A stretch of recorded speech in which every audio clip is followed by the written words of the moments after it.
Hello friends, welcome back to channel. இது உங்கள் JRU.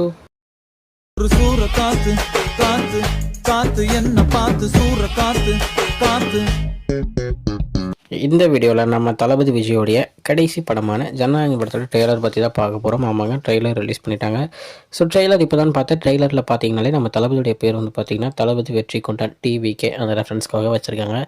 So Bhagwant கேசரியோட remake இல்லை அப்படின்ற மாதிரி ஏகப்பட்ட பேர் சொல்லிட்டு இருந்த நேரத்தில் பகவந்த் கேசரியே அப்படியே கிண்டி வச்சுருக்காங்க ட்ரெய்லரில். அது முழுக்க அப்படியே காமிச்சிட்டாங்க. எனக்கு என்னன்னா, சரி பகவந்த் கேசரி ரீமேக் பண்ணுறாங்க, பரவாயில்ல. ரீமேக் பண்ணும்போது அந்த லொக்கேஷன்ஸ் கூட அதே லொக்கேஷன்ஸ் எடுக்கணும். எனக்கு அதுதான் ஒரு சத்தியமாக புரியல. ஏன்னா ஒரு கதையை நீங்கள் இன்ஸ்பயர் பண்ணி இந்த கதையை எடுக்க போகிறீங்க அப்படின்னா அந்த கதையோட ஒரு கோர் இதுதான் அப்படின்னா அந்த கோரை வச்சு நீங்கள் என்ன பண்ணுறீங்க அப்படின்றது ஒரு ரீமேக்னு சொல்லலாம். அந்த கதையை அப்படியே எடுத்து வைக்கிறது காப்பி தானே. அப்போ அதுதானே பண்ணி வச்சிருக்கிற மாதிரி எனக்கு தோணுது. ஏன்னா ஒரு சீன் ஒரு லொக்கேஷன் எதுவுமே மாறாமல் எப்படி அந்த படத்தை எடுத்திருந்தாங்களோ அதே மாதிரி எடுத்து வச்சிருக்காங்க. ட்ரெய்லரில் பார்த்தாலே தெரியும். நிறைய பேர் கிளம்பி வருவீங்க, உனக்கு என்ன நீ எத்தனை தடவை பார்த்த அப்படின்னு. நான் பார்த்துருக்கேன் 10 தடவை அந்த பகவந்த் கேசரி படத்தை. ஒரு சீனுமே இந்த காட்டில் வர சீனாக இருக்கட்டும், அந்த இன்டர்வல் சீனாக இருக்கட்டும், ஏன் அந்த பொண்ணுக்கிட்ட போய் அந்த ஆர்மியில் சைன் வாங்குற பேப்பராக இருக்கட்டும், ஒவ்வொரு சீனுமே அப்படியே எடுத்து வச்சிருக்காங்க. எனக்கு அதுதான் பார்த்த உடனே ஒரு டிசப்பாயின்மெண்ட் ஆயிடுச்சு.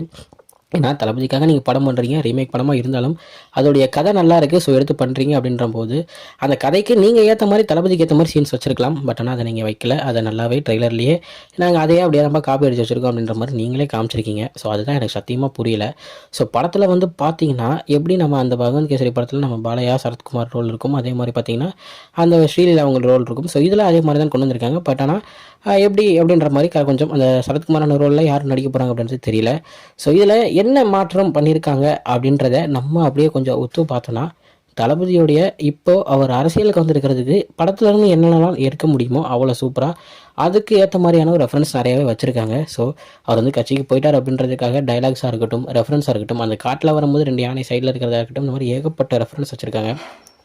ஏகப்பட்ட பேர் வந்து பார்த்திங்கன்னா சினிமாவும் அரசியலும் வேறு அப்படின்னு சொல்கிற காலத்தில் ஓகே, சினிமாவிலேருந்து நிறைய பேர் அரசியலுக்கு வந்தாங்க அப்படின்ற இருந்தாலுமே அந்த சினிமாவில் அரசியலை பற்றி சொல்லி நிறைய பேர் வெற்றி பெற முடியலை. அது யாருன்னு நான் சொல்லி தேவைப்பட வேண்டிய அவசியம் இல்லை. ஸோ அப்படி இருக்கும்போது இந்த சினிமாவில் இருக்கிற சீன்ஸில் அந்த அரசியலுக்கான ஒரு ப்ரொமோஷனாக யூஸ் பண்ணணுமா அப்படின்னு கேட்டால் எனக்கு தேவையில்லாத மாதிரி தான் தோணுது.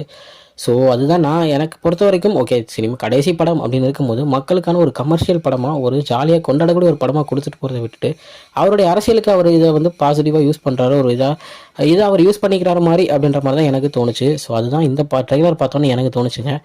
இருந்தாலுமே படத்தில் கொஞ்சம் புதுசாக ஏதாச்சும் கொண்டு வரணும் அப்படின்றத யோசிச்சிருக்காங்க. ஸோ அது என்ன அப்படின்றத பார்ட் 2 வீடியோவில் சொல்கிறேன். ஆமாங்க, ஷார்ட்ஸில் 3 நிமிஷம் வீடியோ உங்களுக்கு கரெக்டாக இருக்கும். ஸோ அதற்காக இந்த வீடியோவை இதோட முடிச்சுக்கிறேன்.